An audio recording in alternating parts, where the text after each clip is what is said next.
Hello and welcome to Rajya Sabha Television. You're watching The Big Picture with me, Frank Pereira.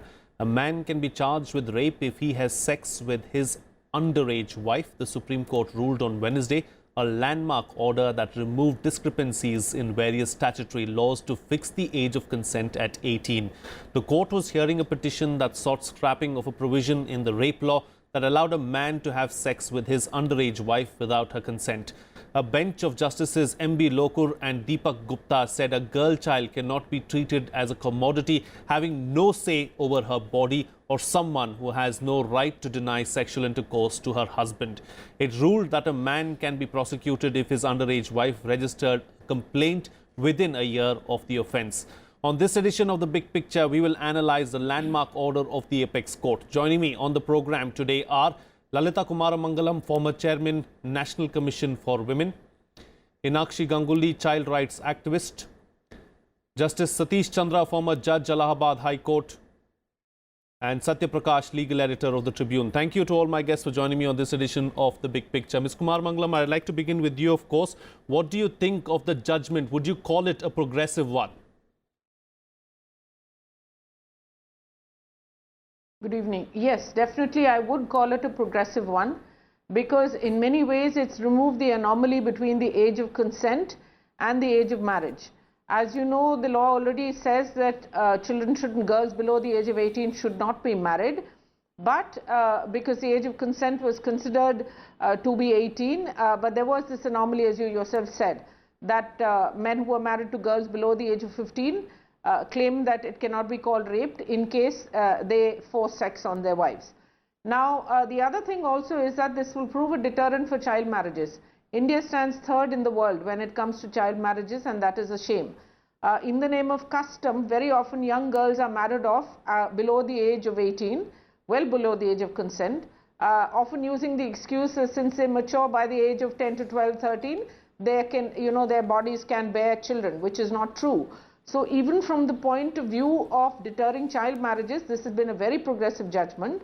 And thirdly, of course, the health of these young girls who are forced to get married early and of course then forced to have sex, and when they get pregnant, the health of them and the babies they give birth to has been a great source of anxiousness and worry for many people in India. And that too is something that now can be addressed in much more detail. However, I'd like to add a word of caution that the Supreme Court has given a very progressive judgment, but that doesn't mean that everything is going to change immediately. Now it's the job of both civil society and government to ensure that, this judgment is widely publicized and young girls are made aware of the fact that they now have a choice, that they don't need to get married and have children, that they can study and at least finish their 10th or 12th standard and, get married at the age of 18 when they are old enough and healthy enough and have, the capacity to say yes or no. Sure. Right. Let me bring in Enakshi Ganguly, a child rights activist, into the picture. Now, do you believe that this is going to bring about desired change? Is it going to be easier for people like you to work with, with these children? Thank you for the opportunity to speak on this issue. I will go back to Justice Lokur's order, where he says legislations with pronounced protective discrimination aims potentially serve as double-edged swords, and that's where I'm going to start with. While this, as Ms. Kumaramangalam has said, this order rests the anomaly between the age of consent in different laws, what it does also, yet it also opens up new debates. Now, we do have a child marriage law, but the child marriage law, if you will know, is if we cannot stop a marriage, the marriage remains valid and legal. So with the passing of this order, what is going to happen is that the marriage, if we haven't been able to stop the marriage, two young people or one older person and a younger girl are married, so the marriage remains legal, but sex within it becomes illegal. Isn't that complicated? Now, similarly, the personal laws that govern marriage remains, because child marriage law remains valid. So now personal laws determine age of consent differently and age of marriage differently. So what we are bringing into this whole picture now are differences from different other laws. So unless we have been able to resolve those, what we also then have another one. The POCSO Act comes into picture because it's now rape. It becomes rape once there's sexual intercourse between two people inside of a child marriage. What comes into play is the POCSO Act. Then there comes in mandatory reporting. Who is now going to be the mandatory reporter of this sexual relationship between two young people in a marriage? Then there is the whole whole debate that is going on around age of consent being too high at 18, because there is a lot of criminalization of young sexual behavior that is taking place, and we're seeing that in the courts. The courts are the judges will tell you, I'm sure sir will tell you, how exasperated they are of having to deal with consensual sexual relationships between young people. So while I welcome this anomaly being addressed, I am also concerned that there are new anomalies that might emerge. There are several concerns that you raised. I'm going to try and take them up one at a time. Let's see how many of them we can take up with the legal experts. Justice, beginning with you, of course, several valid points raised by the previous speaker. You know, what happens to those people who are already in child marriages now? Now, by this judgment, revolutionary judgment, we are going to abolish a custom. That custom is the child marriage. Why it was evolved, why it was developed in India, the reason was very simple. The girl child was always considered as a burden. So parents were in mood to discharge this burden as early as possible. And financially, they were not in a position to keep this burden with them. So child marriage was developed slowly. In the beginning, it was 10 years. Warren Hastings, at the time of Warren Hastings, was 10 years. Then one girl died on the bed. So it was changed, and Madan Mohan Malviya raised the point, and it was increased to 12 years. Later on to 15 years, which is presently continuing. And by this judgment, 375 section of the IPC, the proviso is going to be repealed. Now that is obsolete, where this was the exception, and now it has become rape. So this was the whole background for this purpose. And now we have Child Restraint Marriage Act, and now this sex will not be there without conscience before before the 18 years of age. So now marriage age will increase, and as madam said, who will keep the wife without sex? So nobody will go to marriage. So naturally marriage age will increase, child prohibition will be implemented in a better way, and in few states we have found this registration of marriages. That is another aspect. So cumulative effect of these three instruments, you can say, will be that population will decrease because age will increase, and healthy population will grow. Okay. That is the one thing. Because in the child age... So it's going to have a wide-ranging impact is what you're suggesting. This one. Okay, sure. You know, Satya Prakash, the issue of 375 was brought up. You know, Section 375 of the IPC is very, very clear. It states that sex below the age of 18 is impermissible. You're talking about main provision. Yes, the main provision. I'm talking about the main provision. So why was the exception made in the first place? That is because it was drafted long back. As Justice pointed out, it was 10 years to start with in 1860, and then it has been increasing from time to time. Now the age for marriage is 18, age for sex is 18, but still this it continues. Yeah, this continued, not continues. It continued till yesterday. And now the Supreme Court has resolved this a contradiction, but in the process it has created another contradiction. That is, the marriage once solemnized, it's legal. It's rather voidable. At the option is with the minor child, he or she can repudiate the marriage after attaining majority. So it is a voidable marriage, but still valid, and marriage exists without sex. So it's a contradictory kind of situation. The better option available to the court was to declare this completely, minus existing marriages. If I were the judge, I would have said the marriages which have already taken place, even if the parties to the marriage are minor, the marriages are valid, and in those cases I would have said it would not amount to rape. But henceforth, nobody can get married below the prescribed age 21 for men and 18 for women, and thereafter this provision, whatever the court has pronounced, that if the girl child is married and the person has sex, he can be prosecuted for rape.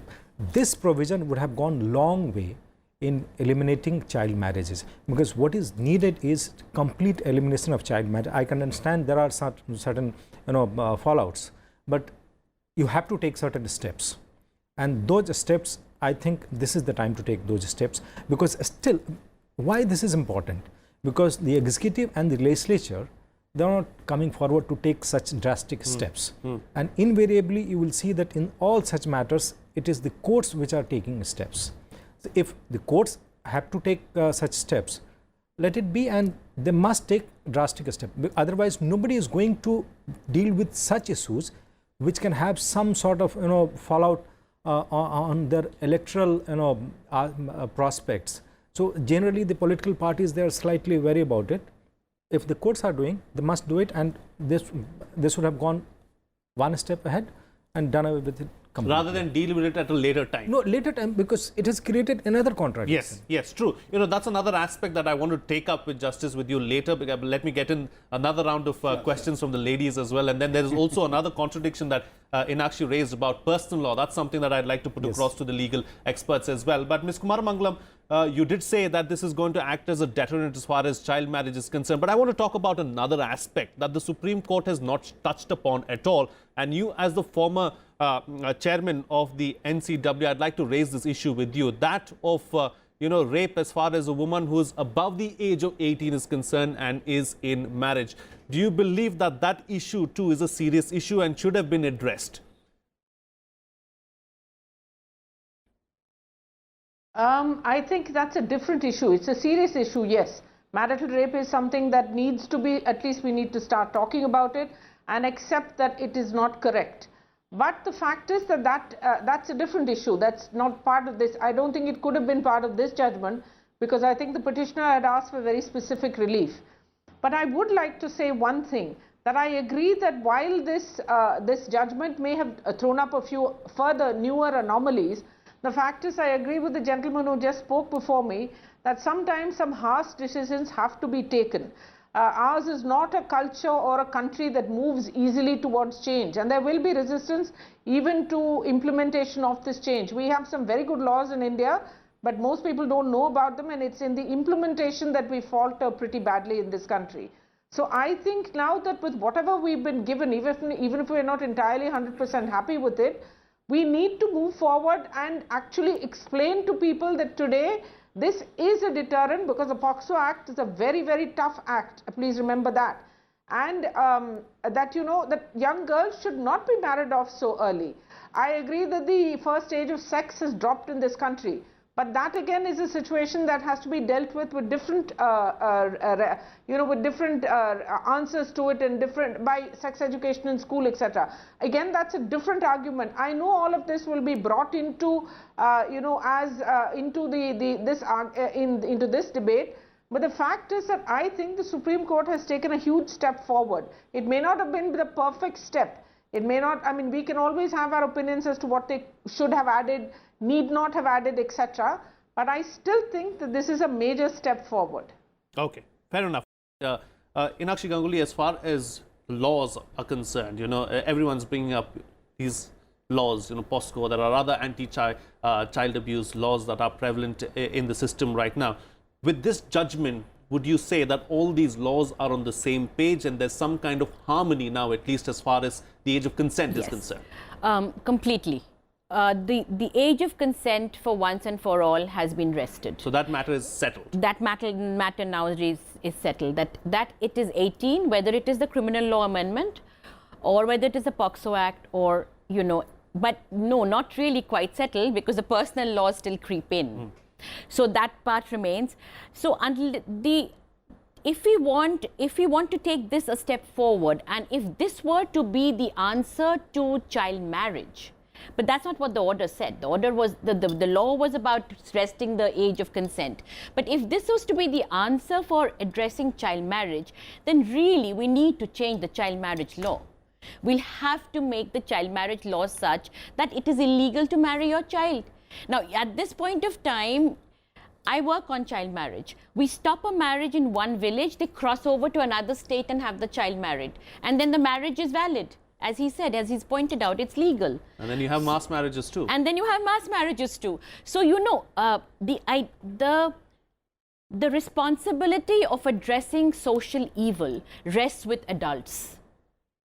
Children should not be penalized and criminalized for it. That's the only contention that I always, and my only argument is that we are, the whole idea of stopping child marriage is to protect children. The whole idea to have a very stringent POCSO Act is to protect children.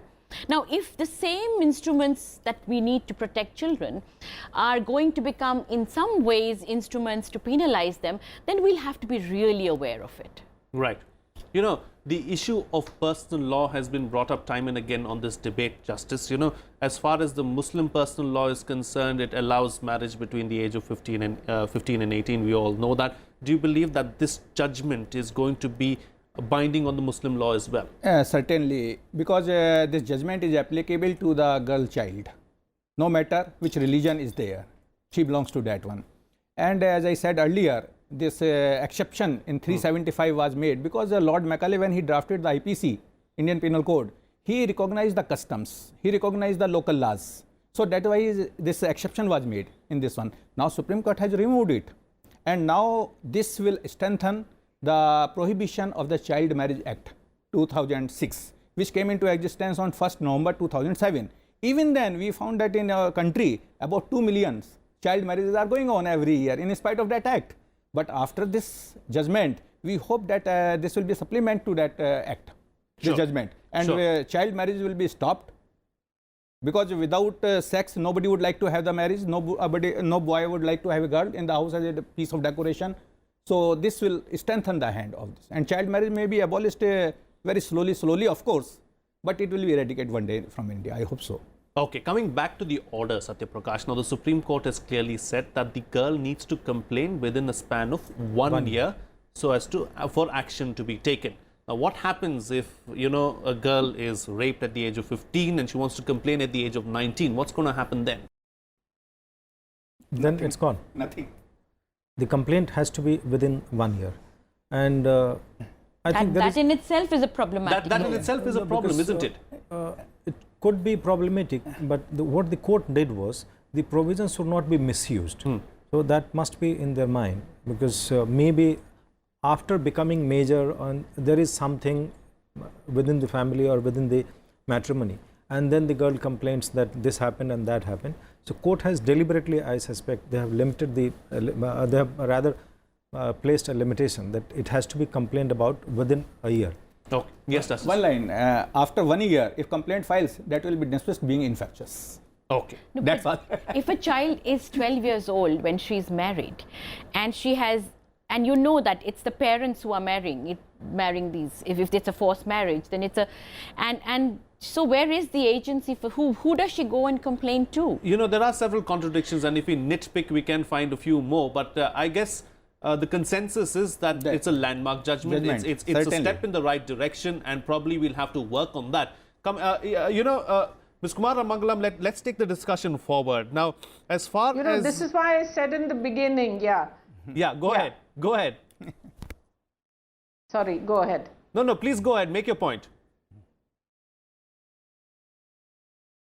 No, this is why I said in the beginning that now it's up to us to see that people, especially young girls, know about this law. Increasingly, you will find that young girls do not want to get married so early in life. I mean, whether they want to get married at all or not is a different question altogether. But mostly nowadays, you will see even village girls are not that, they're not really keen to get married at the age of 12. As the Honorable Justice pointed out, it's because of this mindset we have that girls are burdens, paraya dhan and all this nonsense. And therefore, let's get rid of them as soon as possible. So we need to now really publicize the fact that these girls today have a choice, that they can say no to marriage, because the Supreme Court has actually come out with a judgment that will bolster the Anti-Child Marriage Act law that exists. Now, as I said, it's not perfect, and in this country what has happened is, and I must say this, that I agree with Eena ji here, that you know, when a woman goes with a complaint of rape to the police station, that's where she hits the first barrier. So there are a lot of problems in the implementation, and now having agreed generally that this is a landmark judgment, I think all of us need to put our heads together as a society, and the government too has to play an important part of it in this, to see that implementation doesn't falter. And that, I think, will be a much more difficult job than merely, you know, this judgment. It's not a mere judgment. I'm sorry, don't misunderstand me. But the judgment was passed, I think, in all good faith. But now we really need to ensure that implementation at no stage falters, and that we ensure that girls are aware that they have a choice. Sure.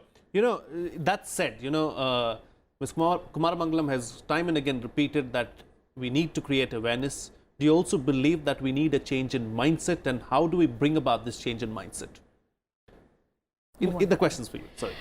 Well, the child marriage is, you know, I'm the second generation of not child marriage child. My mother was the first one to have married beyond the age of child marriage, because in Bengal, child marriage was absolutely right. And my grandmother was 11 years old when she got married. So there is change, and there is change in age that's happening. And as Ms. Kumaramangalam pointed out, girls do not want to be married. But there are also girls who do not see any other option but to get married. So there's a range of them. So we have to work with girls. We have to build agency of girls. We have to empower them. If right to education were to be increased to class 12, it would really, really help. Because as of now, what I find when I'm working, at 14, right to education stops. Now, if there are parents who do not want to invest money in the girl's education, the girls drop out. Yeah, and she becomes a burden. And then she goes, and the first thing that you do is to rehabilitate her by getting her married.